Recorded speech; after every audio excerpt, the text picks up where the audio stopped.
할렐루야. 우리 앞뒤 자분들 서로 한번 인사해 볼까요? 반갑습니다. 추석 대변이 더 좋습니다. 감사합니다.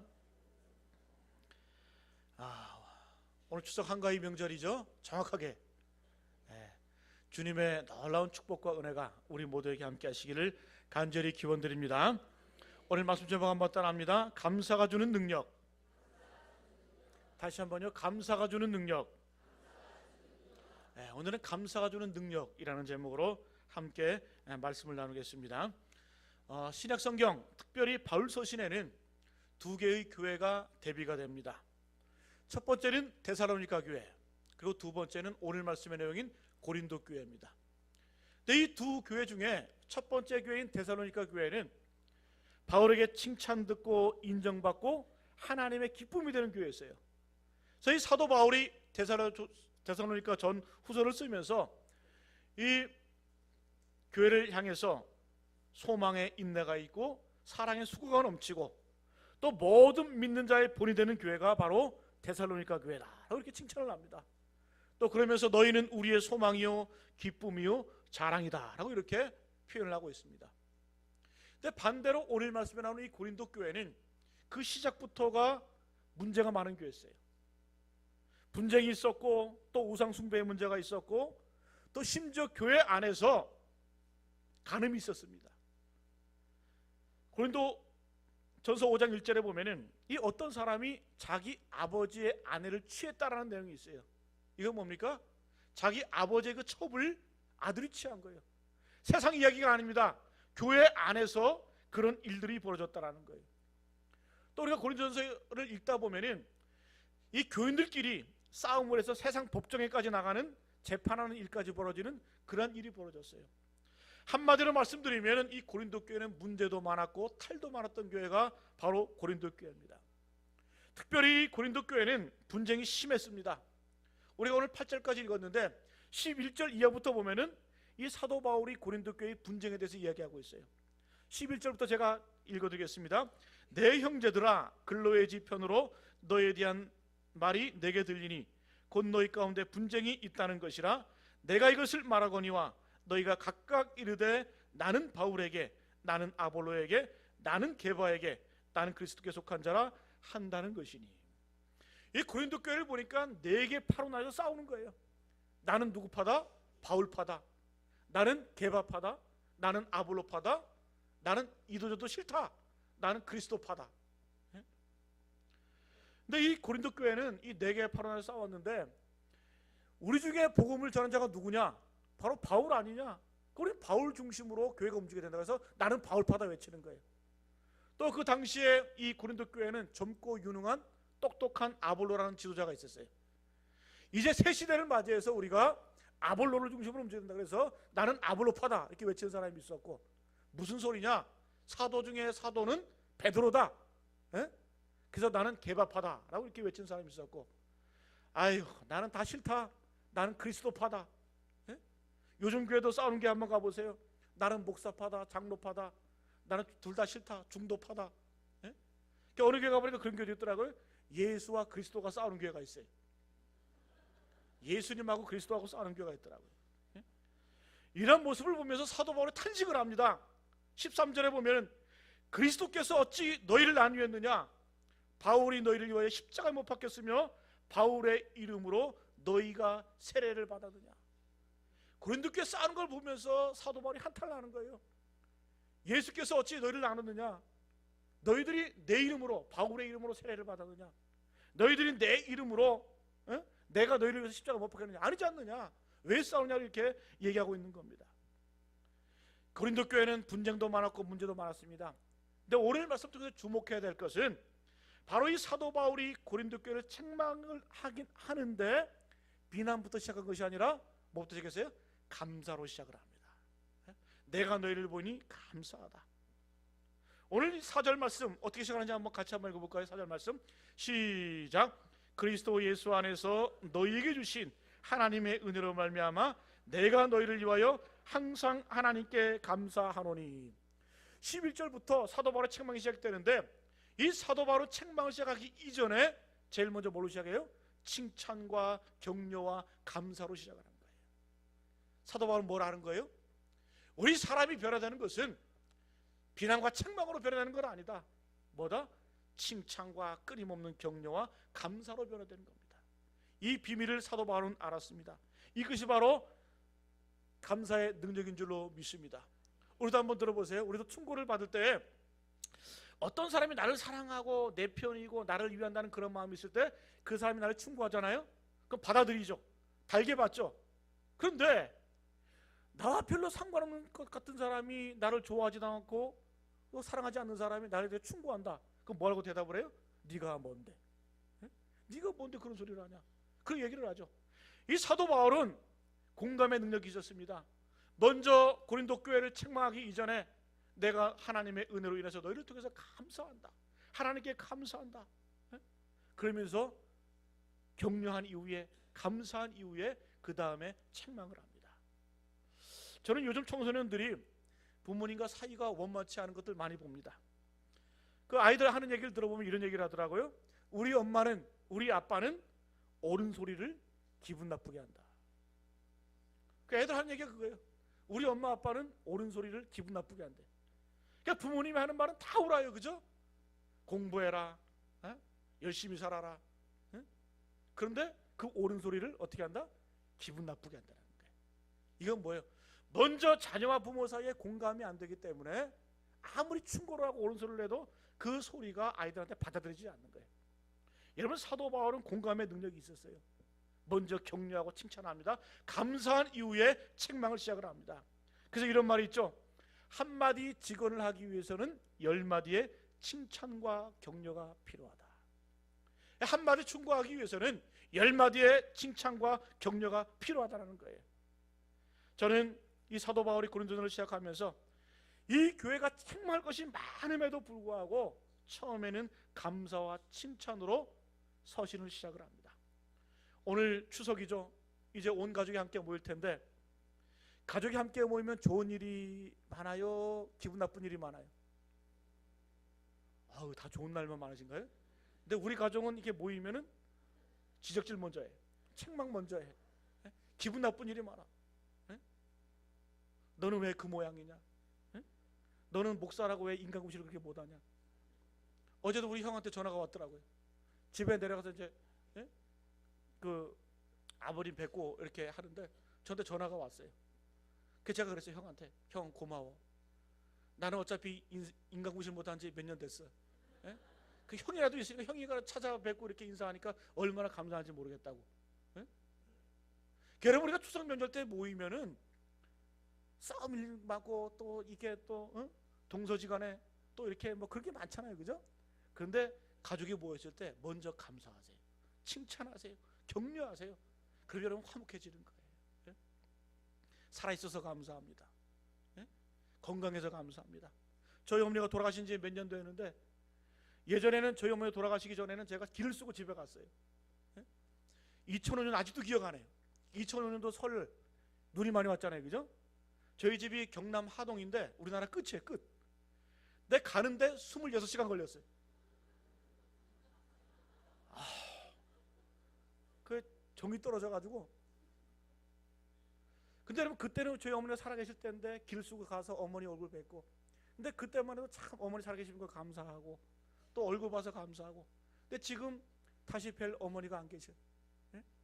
여러분, 가족들 만나서 감사하세요. 칭찬하세요. 어머니 살아계셔 감사합니다. 아버님 살아계셔 감사합니다. 또 동기 이렇게 동기간에 함께 모여서 이렇게 얼굴 보니까 얼마나 감사해요. 이런 감사의 능력을 회복하기를 간절히 축복합니다. 그래서 오늘 말씀을 통해서 바로 이 감사의 능력을 함께 생각해보고 우리가 어떻게 감사할 수 있는지 이 말씀의 은혜가 저와 여러분이 함께 하시기를 간절히 기원합니다. 자, 우리가 언제 감사할 수 있을까? 따라합니다. 생각의 변화를 통해서 감사할 수 있다. 다시 한번요. 생각의 변화를 통해서 감사할 수 있다. 이 말은 우리가 감사하기 위해서는 먼저 우리의 생각이 변화해요. 생각이 바뀌어야 돼요. 우리가 보통 생각하기를 오늘 이 말씀에 나오는 고린도 교회와 같이 분쟁이 있는 교회, 간음이 있는 교회, 우상숭배가 있는 교회, 질서가 없는 교회, 이런 교회를 통해서 뭔 감사할 게 많을까? 이렇게 생각을 하죠. 근데 여러분 진짜 능력은 감사할 수 없는 상황 속에서 감사할 내용을 찾는 게 그게 진짜 능력이에요. 사도 바울에게는 바로 이런 눈이 있었고 이런 능력이 있었습니다. 이 사도 바울은 이 고린도 교회를 통해서 그의 생각의 전환을 통해서 감사할 것들을 찾아냈다라는 거예요. 어떻게? 5절 말씀 같이 한번 읽어볼까요? 5절 말씀 시작. 이는 너희가 그 안에서 모든 일 곧 모든 언변과 모든 지식에 풍족함으로. 여러분 이게 사도 바울의 첫 번째 감사예요. 이는 너희가 그 안에서 모든 일 곧 모든 언변과 모든 지식에 풍족함으로. 고린도 교회를 바라보니까 첫 번째 특징이 뭐라는 거예요? 모든 언변이 있고 모든 지식이 있다는 거예요. 네? 말도 잘하고 지식도 풍부하다는 겁니다. 자, 제가 질문합니다. 언변이 좋고 또 지식이 풍부한 것 장점입니까? 단점입니까? 다시 한번요. 장점입니까? 단점입니까? 교회 안에서는 단점입니다. 여러분 교회 안에서 싸우는 사람들 보세요. 어떤 사람이 싸워요? 말 잘하는 사람이 싸우는 거예요. 어떤 사람이 싸워요? 지식이 좀 있다는 사람이 싸워요. 어떤 사람이 목사 괴롭힌 줄 아세요? 신학적인 지식이 좀 있다는 사람이 그거 들고 갖고 싸우는 거예요. 대드는 거예요. 골치 아파요. 여러분 교회 안에서 모든 언변과 모든 지식이 풍족하다. 교회 안에서는 여러분 이거 단점, 약점이에요. 근데 사도 바울은 뭘 본 겁니다? 뭘 본 겁니까? 바로 이 단점 안에서 장점을 보았다는 사실이에요. 여러분 우리가 보면은 언변이 좋지 못한 사람들은 잘 싸우지도 못해요. 말주변이 없기 때문에 싸움이 되지 않습니다. 부부싸움 할 때 보면 남자가 주먹이 왜 나가요? 말로 안 되니까 주먹이 나가는 거예요. 도저히 막 저도 부부싸움 할 때 우리 집사람하고 이렇게 싸울 때 보면 말을 얼마나 잘하는지, 야, 저 논리, 저 기억력, 그게 어떻게 합니까? 전 나가버려. 집에 나가서 한 시간 돌다 보면 갈 데가 없어. 그 다시 집으로 들어가요. 그 여자하고 남자하고 이렇게 싸울 때 보면 남자가 도저히 말로는 안 돼. 논리가 안 돼. 뭐 말이 돼야 싸우죠. 또 여러분 지식이 없는 사람은 싸움도 안 돼요. 뭘 아는 게 있어야 싸우죠. 그래서 말주변 없고 지식이 없기 때문에 싸움이 되지 않아요. 여러분 교회에서도 어찌 보면은 언변이 좋은 사람들 때문에 시끄러워요. 지식이 좀 있다는 사람 때문에 시끄러워요. 오히려 이건 고린도 교회의 약점입니다. 여러분 세상에서 똑똑한 사람 어디다 모여 있어요? 법정에 가면 다 모여 있어요. 판사, 검사, 변호사. 똑똑한 사람들이, 말 잘하는 사람들이 모여서 싸움을 하는 거예요. 여러분 고린도 교회의 약점, 모든 언변과 지식에 풍부하다. 이건 약점일 수가 있습니다. 그런데 사도 바울은 이걸 장점으로 생각을 했습니다. 이게 은사라는 거예요. 왜? 너에게는 좋은 언변이 있고 모든 지식이 있기 때문에 얼마나 귀중한지 모른다. 왜? 이것 때문에 그리스도의 증거가 너희 중에서 견고하게 되었다라는 거예요. 감사함으로 생각을 했어요. 어둠 가운데 무질서함 속에 밝음을 볼 줄 아는 그 능력, 약점 가운데 장점을 찾아내는 그 능력, 이것이 바로 사도 바울의 능력인 줄로 믿습니다. 그래서 우리가 감사라고 하는 것은 내 생각의 전환이 이루어져야 돼요. 내 생각이 변화되어야 감사가 이루어집니다. 여러분, 우리가 감사할 일이 있을 때 감사하는 거 누가 못해요? 그러나 감사할 수 없는 상황 가운데서도 감사하는 게 진짜 능력인 줄로 믿습니다. 제가 전도사 시절에 다른 교회 있을 때 어떤 분이 저에게 상담을 이렇게 하시더라고요. 살맛이 안 난대. 밥맛이 없대요. 근데 제가 보기엔 밥 잘 드시더라고요. 식사 잘 하시더라고요. 그게 살맛이 안 난대. 왜 그러니까 자기 그 아들이 고등학교 2학년인데 자식이 술 먹고 들어온대. 집에 그 새벽에 들어온대. 술 먹고. 그 고등학생 놈이 술 먹고 새벽에 들어오고 그러니까 부모가 열받아 도저히 막 살맛이 안 난다는 거예요. 그래서 제가 물어봤어요. 아드님이 술은 드시는데 마약은 먹습니까? 깜짝 놀라더라고요. 마약은 안 먹는데 술만 먹는데. 그랬어요. 새벽에 집에 들어오는데 집에는 꼭 들어옵니까? 어떤 일이 있어도 집에는 꼭 들어온대. 예? 아무리 뭐 술 고주망태가 돼도 새벽에 집에는 꼭 들어온대. 그래서 제가 한번 언어를 한번 바꿔보라 했어요. 아들 만나면 술 먹고 들어올 때 아들 감사해. 학생놈이 이렇게 술만 먹고 마약을 안 먹어서 참 감사해. 예? 또 그랬어요. 새벽이라도 집에 들어오니까 얼마나 감사해. 예? 집에 와줘서 고마워. 또 성적표를 보니까 뭐 그렇게 사는데 꼴찌죠. 그러니까 한심한 거죠. 그래서 말을 바꿨대요. 아들, 우리 아들 참 돌머리야. 아빠를 닮았거나 어머니를 닮았겠지. 예? 그래도 감사해. 건강하니까. 예? 그러니까 아들이 변화되라는 거예요. 예? 계속 욕할 그 시간에 욕할 부분에 있어서 칭찬을 하고 격려해주고 이게 용기를 주니까 아들이 변화되라는 거예요. 그 술은 못 끊었대. 술을 줄이더래. 술을 줄이면서 좀 더 일찍 들어오려고 노력을 하고. 여러분, 사람은 비판으로 변화되는 거 아니에요? 책망해서 변화되는 거 아니에요? 항상 격려하고 또 용기 주고 힘을 주고 칭찬할 때 변화되는 겁니다. 사도 바울은 바로 이런 걸 알았어요. 먼저 책망하기 이전에 사도 바울은 고린도 교회를 향해서 감사합니다. 감사의 능력을 알았다는 거예요.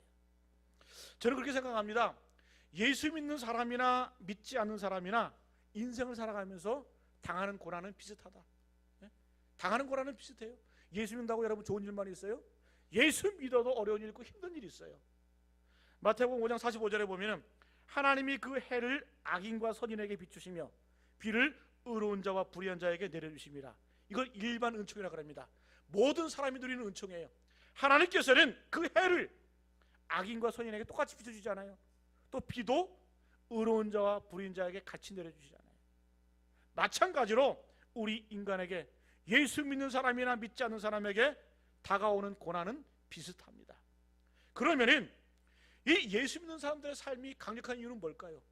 뭐 때문에 예수 믿는 사람들은 고난이 오고 어려움이 와도 이겨낼까요? 바로 해석의 능력이 있는 줄로 믿습니다.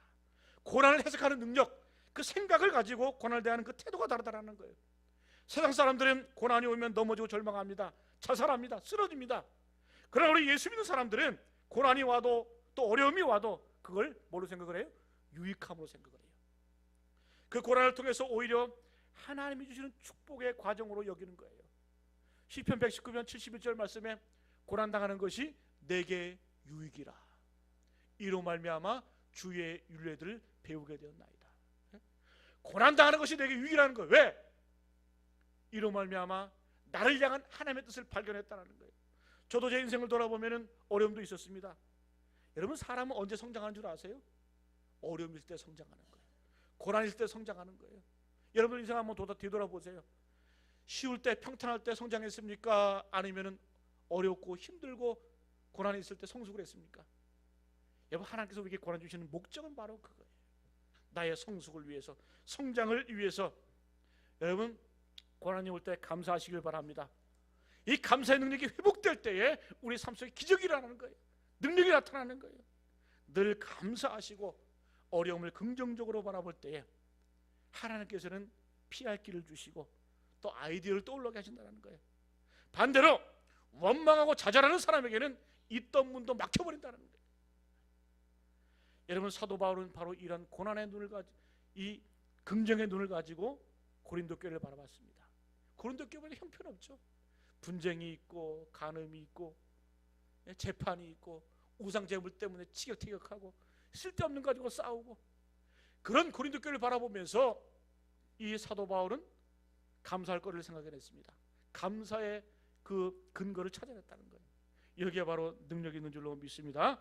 오늘 추석 명절을 맞이해서 여러분들 가족, 여러분들의 가정 환경을 바라보세요. 여러분 주위를 바라보세요. 한숨이 나오십니까? 고난이 있습니까? 절망이 있습니까? 육체가 힘듭니까? 여러분, 그 안에서 감사거리를 찾으시길 바랍니다. 내 생각이 바뀌면은 내 삶이 바뀌는 겁니다. 그래서 뇌를 연구하는 학자들이 그런 얘기를 하잖아요. 우리 인간의 뇌가 컴퓨터하고 똑같대요. 그래가지고 여러분 우리 컴퓨터 검색할 때 어때요? 어떠한 단어를 딱 치면은 그와 관련된 언어가, 그 관련된 검색어가 쫙 뜨잖아요, 그죠? 우리 뇌도 그렇다는 거예요. 만약에 우리 생각하기를 이 불평거리를 생각하고 또 어려움을 생각하고 계속 그걸 생각을 하면은 계속해서 불만거리가 나온다는 거예요, 우리 뇌도. 근데 반대로 감사를 생각을 하고 기쁜 걸 생각을 하면은 우리 뇌 가운데서 뇌도 계속 그런 게 생겨난다는 거예요. 그런 게 계속 발견된다는 거예요. 이게 바로 여러분 감사의 능력이에요. 이 사도 바울의 눈을 갖는 저 여러분 되시기를 간절히 바랍니다. 가족을 바라볼 때 긍정의 눈으로 바라보시고 또 감사할 걸 생각하시길 바랍니다. 자, 두 번째 따라합니다. 하나님으로 인해 감사할 수 있다. 하나님으로 인해 감사할 수 있다. 첫 번째, 우리의 생각이 바뀌어야 감사가 가능합니다. 두 번째로, 하나님 때문에, 하나님으로 인해 우리는 감사할 수 있습니다. 여러분, 우리가 믿는 하나님은 어떤 분이십니까? 전지전능하신 분이에요. 우리의 길을 열어주시는 분이고 우리의 문제를 해결해 주시는 분인 줄로 믿습니다. 근데 감사하지 못하는 이유가 뭐예요? 그 하나님을 내 인생에 개입시키지 못하고 그 하나님을 내 인생의 계산 속에 넣지 못하기 때문에 우리가 감사하지 못한다는 거예요. 여러분, 사도 바울이 고린도 교회를 향해서 감사했던 이유가 뭘까요? 고린도 교인들을 바라보면서? 아니에요. 고린도 교인들이 스스로 반성하고 노력하며 변화될 것이다, 이것 때문에 감사했어요? 아닙니다. 여러분, 고린도 교인들을 바라보면서 사도 바울은 감사한 것이 아니라 그 고린도 교회에 역사하시는 그 하나님의 능력을 바라보면서 사도 바울은 감사했어요. 그 근거가 어디 있을까? 8절 말씀 한번 봅니다. 8절 말씀 시작. 주께서 너희를 우리 주 예수 그리스도의 날에 책망할 것이 없는 자로 끝까지 견고하게 하시리라. 너희를 끝까지 견고하게 하실 자가 누구예요? 성경을 읽을 때 정신줄을 놓고 읽으시면 안 돼요. 다시 한번 8절 한번 있습니다. 시작. 주께서 너희를 우리 주 예수 그리스도의 날에 책망할 것이 없는 자로 끝까지 견고하게 하시리라. 끝까지 견고하게 하실 분이 누구예요? 주님께서 그렇게 하시겠다라는 거예요.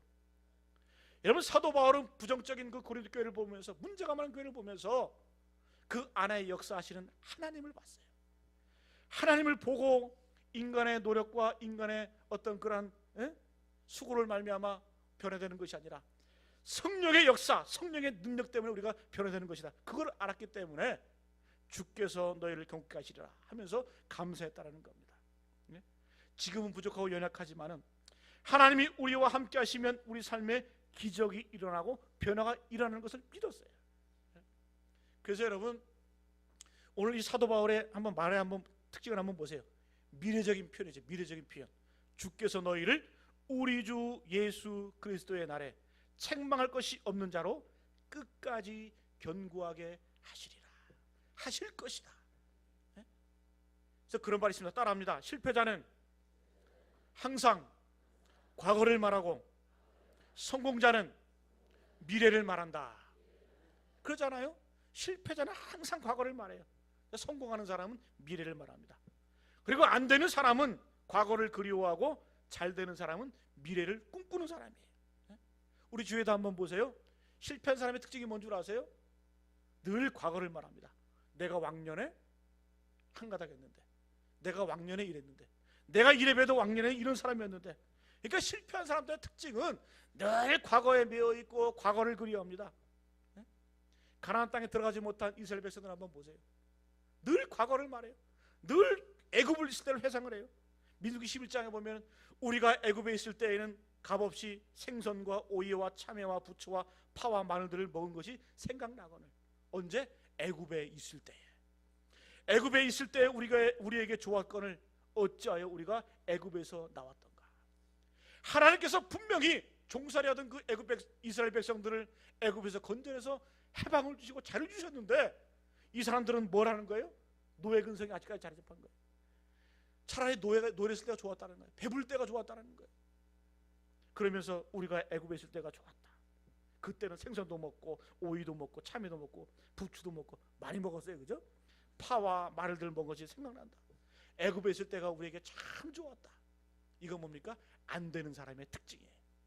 하나님이 얼마나 열받았으면은 뭐라고 말씀해? 민수기 14장 28절 말씀에 너희 말이 내 귀에 들린 대로 내가 그대로 행하리라. 말 그대로 됐잖아요. 이스라엘 백성들 여호수아 갈렙 빼고는 다 가나안 땅에 못 들어갔어요. 다 광야에서 죽었습니다. 모세도 마찬가지예요. 모세도 이 무리바에서 백성들이 원망하고 저주할 때 어떻게 했습니까? 열받았어요. 화가 나가지고 지팡이로 반석을 내리치잖아요. 그것 때문에, 그 불순종 때문에 모세는 가나안 땅에 못 들어갔어요. 느보산에서 눈물을 흘리면서 가나안 땅을 바라보면서 그 느보산에서 죽었습니다. 여러분, 안 되는 백성의 특징은 원망과 과거 영매에 있어요. 되는 사람 특징은 뭔지 아세요? 미래를 말하고 희망을 말합니다. 여호수아 갈렙, 그는 우리들의 밥이다. 우리들의 밥이다. 하나님의 능력을 믿었고 신뢰하고 긍정했어요. 미래를 바라보면서 나아갔어요. 쟁취하잖아요. 사랑하는 교회 여러분, 우리 모두의 언어가 변화되기를 간절히 축복합니다. 사도 바울의 언어 뭐예요? 주께서 끝까지 견고하게 하시리라. 지금은 부족하고 연약하지만 주님께서 그날에 우리를 책망할 것이 없는 자로 끝까지 견고하게 하시리라. 미래를 말하고 희망을 말했어요. 예수님의 언어도 늘 미래적이었습니다. 예수님 뭐라고 말씀하셨어요? 내가 너와 항상 함께하리라. 세상 끝날까지 내가 너와 항상 함께하리라. 세상 끝날까지, 앞으로도 영원히 내가 너를 개발하리라. 개발가 뭐니까 베드로, 반석이라 하리라. 지금 베드로의 모습을 보면 어때요? 실수가 많고 또 결점이 많고 약점이 많고 예수님을 부인하고 좌충우돌하고 부족하고 약하지만 어떻게 해요? 내가 너를 장차 개발하리라. 장차가 뭡니까? 앞으로 이 교회를 이 반석 위에 세울 것이다. 주님께서는 바로 그걸 믿으신 거예요. 그걸 바라보신 거예요. 그걸 바라보시면서 베드로를 끊임없이 격려하고 칭찬했습니다. 여러분, 베드로가 이 예수님의 격려를 먹고 거꾸로 십자가에 못 박혀 죽은 거예요. 담대하게 나간 거예요. 여러분, 우리가 주님이 우리와 함께 하시면 장차 변화될 것을 믿으시길 바랍니다. 이것 때문에 우리가 감사하는 거예요. 지금은 뭐 제대로 된 거 없고 부족하고 힘들고 어렵지만 장차 하나님께서 나를 이끄시고 붙들어 주시고 함께 하시고 또 나를 인도해 주실 것이다. 이걸 믿기 때문에 우리가 감사하는 거예요. 여러분, 우리가 이 세상 알고 사는 사람이 누가 있어요?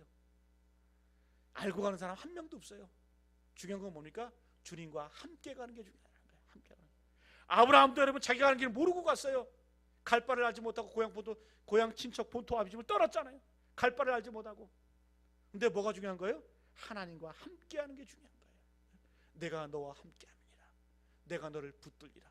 나의 의로운 오른손으로 너를 붙들리라. 이 주님 약속 믿고 가는 거예요.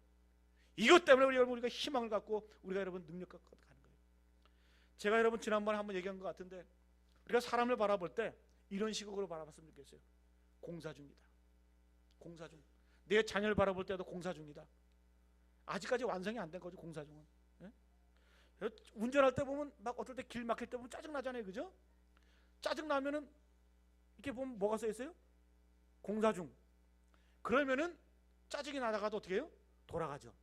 돌아가거나 기다리죠. 그런데도 짜증나는 사람은 누구예요? 변태들. 이 변태들은 짜증나요, 그렇게. 예? 우리가 사람을 바라볼 때에도, 자녀를 바라볼 때에도 하나님께서 만들어 가시는 과정이구나. 예? 또 내 이웃을 바라볼 때, 또 교회 공동체 안에서 부족한 사람이 있으면 책망하지 말고 하나님께서 만들어 가시는 과정이구나. 그러면 우리 가운데 화평이 이루어지는 거예요. 예? 추석 때도 여러분 길 막히잖아요. 얼마나 짜증나 힘들어요. 여러분 26시간 한번 고향 가본 적 있으세요? 전 가봤어요. 사람이 막 황폐해지더라고요. 저녁 오후 5시에 출발했는데 대전 가니까 새벽 4시에 도저히 안 돼가지고 대전에 들어가서 잤어요. 한두 시간 자고 다시 나와서 그날 저녁 7시에 집에 들어갔어요. 와, 그런데 여러분 우리가 짜증 납니까? 짜증은 나지만 마음이 왜? 사랑하는 부모님 만날 것이고 또 일가 친척들 만날 것이고 그걸 바라보기 때문에 여러분 우리가 그 고통과 고통을 감내하는 거예요. 예? 옆에 있는 분들에게 외치십시오. 얘기해 보세요. 당신은 공사 중입니다. 얘기해 보세요. 당신은 공사 중이군요. 그래도 말 안 듣는 분 계시네. 뭐하러 예배 자리에 나오셨어요? 예? 얼굴이 공사 중입니다. 뭐 비포장인 분도 계시고 여러분들 계시는데, 우리가 사람을 바라볼 때, 교회 공동체를 바라볼 때에 이런 시각으로 바라보세요. 하나님께서 완성하실 그 날을 바라보면서, 그 능력을 바라보면서 감사할 수 있기를 간절히 축복합니다. 이 사도 바울이 지금 이 현재 눈으로 고린도 교회를 바라볼 때 참 문제가 많았습니다. 어떻게 여러분 아들이 아버지의 그 첩을 이렇게 범합니까? 또 교인들끼리 세상 법정에 나가서 싸웁니다. 우상 제물 가지고 싸우고 티격태격하고 내포라나서 싸우고. 그러면 사도 바울은 뭘 믿었어요? 주께서 너희를 끝까지 견고하게 하시리라. 감사는 뭐예요? 변화될 내 모습을 바라보면서 미리 감사하는 게 바로 감사의 능력이라는 거예요. 여러분, 찬송가 305장, 예전엔 405장이었죠. 나 같은 죄인 살리신 주 은혜 놀라와 잃었던 생명 찾았고 광명을 얻었네. 마지막 3절이 뭐예요? 또 나를 장차 본향에 인도하시리라. 장차 나를 본향에 인도하시리라. 그거 바라보면서 그 소망의 소리가 가는 거 아니겠습니까? 장차 나를 본향에 인도하시리라. 여러분, 다니엘 6장에 보면은 다니엘이 사자굴에 들어가면서 그의 한 태도를 한번 보세요. 다니엘은 사자굴 들어가는 위험 속에서도 예루살렘을 향해서 기도하고 하나님께 감사했다라고 표현해주고 있어요. 사자굴에 들어가는데 죽을 위험이 앞에 있는데 그는 하나님께 기도하고 감사했다라는 것. 왜? 뭘 믿고? 하나님이 나와 함께 하실 것이다. 내가 사자굴에 들어갈지라도 하나님이 나와 함께 하시면 나의 머리털 하나 상하지 않을 것이다. 그걸 확신했기 때문에 그는 감사하고 기도했을 거예요. 설사 그리하지 아니하실지라도 순교해서 감사하다. 이거 바라보면서 여러분, 이 다니엘은 자기 길을 묵묵히 간 겁니다. 여러분, 애굽에 끌려간 요셉을 보십시오. 보디발의 아내 유혹 앞에 내가 어찌 하나님 앞에 득지하리까, 범죄하리까? 하나님이 나와 함께 하신다. 하나님이 늘 나와 동행하신다. 이걸 믿었기 때문에 그는 범죄하지 않았고 참았고 또 그 꿈을 이뤄갔다라는 겁니다. 여러분, 감사의 능력, 감사에는 능력이 있는 줄로 믿습니다. 예수님께서 오병이의 기적이 언제 일어났을까요? 예수님께서 떡 5개 물고기 2마리로 몇 명을 먹이셨어요? 남자만 5,000명을 먹이셨어요. 그런데 그 기적이 언제 나타났냐? 물론 여러분, 이 떡 5개 물고기를 드린 어린아이의 헌신도 있었고, 또 그 어린아이를 예수님께 인도하는 안드레의 인도도 있었고, 또 그 도시락을 싸준 어머니의 봉사도 있었어요. 그런데 결국 기적과 능력은 언제 일어났냐? 예수님께서 떡을 가지사 축사하시고 그때 기적이 일어났습니다. 여러분, 예수님께서는 그 떡 5개와 물고기 2마리를 들고 하늘을 향해서 떡을 가져 축사하셨다고 이렇게 표현해주고 있어요. 축사하실 때 기적이 일어났습니다. 근데 이 축사라는 말은 헬라어 원문에 유카리스 테오라는 말이에요. 유카리스 테오. 근데 유카리스 테오라는 말은 감사했다라는 뜻이에요. 감사했다는 뜻. 축사했다는 말은 감사했다는 뜻. 하늘을 향해서, 하나님을 향해서 감사했습니다. 감사했을 때에 기적이 일어났습니다. 5,000명이 먹고 7광주리, 또 때로는 12광주리가 남는 그러한 기적과 은혜를 체험한 줄로 믿습니다. 그래서 여러분, 감사가 능력이고 기적이 일어나요. 여러분, 우리 삶 속에 감사가 회복돼야 우리 삶 속에 기적과 능력이 나타나는 줄로 믿습니다. 오늘 말씀을 정리합니다. 왜 이렇게 빨리 끝내냐고요? 추석이잖아요. 저는 설교하면서 신조가 있어요. 은혜 못 끼치면 열받게는 하지 말자. 그래서 30분 안에 끝내자. 여러분들 갈 길이 또 바쁘시잖아요, 그죠? 오늘 말씀을 정리하겠습니다. 여러분 삶 가운데 감사의 능력이 회복되기를 간절히 축복합니다. 감사는 언제 일어나는 거예요? 생각이 전환돼야 돼요. 감사거리를 찾아내야 돼요. 어둠 가운데 있을지라도 밝음을 볼 줄 아는 그 능력, 또 문제 가운데서도 희망을 보는 그것이 바로 감사의 능력이에요. 두 번째, 언제 감사가 일어납니까? 사람 보면 감사 안 나와요. 환경 보면 감사 안 나요. 내 처지 보면 감사 안 나요. 언제? 하나님 때문에 감사하는 거예요. 하나님으로 인해서 하나님을 우리 인생의 계산에 넣을 때 우리 가운데 감사가 일어나는 줄로 믿습니다. 주께서 끝까지 견고하게 하시리라. 이걸 신뢰하며 믿을 때 우리 가운데 감사가 넘쳐나는 줄로 믿습니다. 여러분들 가족들 모일 때 먼저 감사하시고 칭찬하시고 격려하세요.